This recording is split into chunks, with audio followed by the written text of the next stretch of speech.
Salut à toutes. J'ai découvert un big band splendide, l'un des plus anciens big bands encore en activité en France. Est-ce que tu connais le Jazz Club de la Réunion? Marmaille, le jazz là, ça allait à savourer sans modération.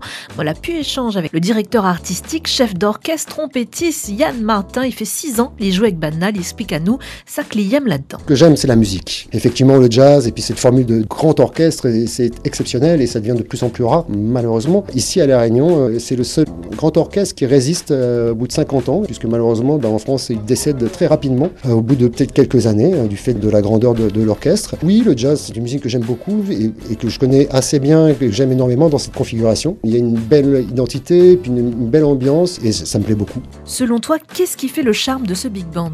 C'est l'énergie, cette énergie qui est énormissime, générée par une énergie commune, une volonté commune. 25 personnes sur scène qui ont la même envie et le même engouement, ça multiplie par 25 toute cette force. Automatiquement, on ressent ça dans la musique. Ce qui est important pour le directeur artistique, c'est de faire ressentir au public des émotions et des frissons avec cette bande de musiciens qui mêlent professionnels et amateurs. Et amateur ne veut pas dire mauvais musiciens, ce sont juste des gens qui gagnent leur vie autrement, mais qui sont extrêmement talentueux et qui nous font profiter de leur talent plutôt que de se cacher chez eux dans leur bureau. Derrière son air de rigolo, quand Yann met la casquette de chef d'orchestre, il est plutôt du genre intransigeant. Et pour l'avoir vu à l'œuvre, je peux vous dire que ça ne rigole pas. J'aime la musique, j'aime les gens, je veux que tout le monde ait sa place. Je ne veux pas de gens qui se moquent. On peut faire de la musique qui n'est peut-être pas parfaite. Ce qui est important, c'est qu'elle soit commune et qu'on ait une volonté et puis un respect mutuel. Voilà, effectivement, il y a des gens qui ont peut-être plus de capacité musicale que d'autres. Le problème n'est pas là. Le problème, c'est de mettre en face tous ces gens-là, Yann a débuté la musique à l'âge de 7 ans. Il a joué avec Ibrahim Malouf, Alpha Blondy, Calypso Rose. Il est également dans la rangée de trompettistes du groupe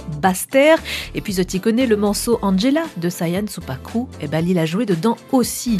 Le chef d'orchestre au CV bien rempli aimerait faire évoluer le jazz band en jouant plus de local et en intégrant la jeunesse. Ce que j'aimerais bien, c'est qu'on lie avec ce qui se passe ici. Mon but, c'est de mailler un petit peu cet orchestre-là avec cette nouvelle génération de musiciens. On connaît un petit peu les plus anciens. Je vais pas revenir sur Peters ou Daniel ou des gens comme ça, mais aussi des gens qui ont 20 ans et qui sont des musiciens émergents, des musiques traditionnelles, mais qui sont sur l'électronique, des choses comme ça, et qui aiment la musique. Donc je vois pas pourquoi on la ferait pas avec notre musique, qui est notre musique réunionnaise, où il y a du jazz. Aujourd'hui, Yann Martin est très heureux de faire partie du Jazz Club de La Réunion. Ils m'ont accueilli d'une telle gentillesse et ils sont tellement dévoués. On rit beaucoup, je suis le premier peut-être à faire n'importe quoi pour les faire rire, mais ils savent très bien que quand on doit travailler, on travaille. Voilà. Ce qu'il y a ici, c'est qu'on peut faire un vrai travail très professionnel avec bonhomie, gentillesse, humour. Je sais pas, il y a cette reconnaissance et je sais qu'ils m'aiment beaucoup et moi je les aime encore plus. Oh, c'est mignon.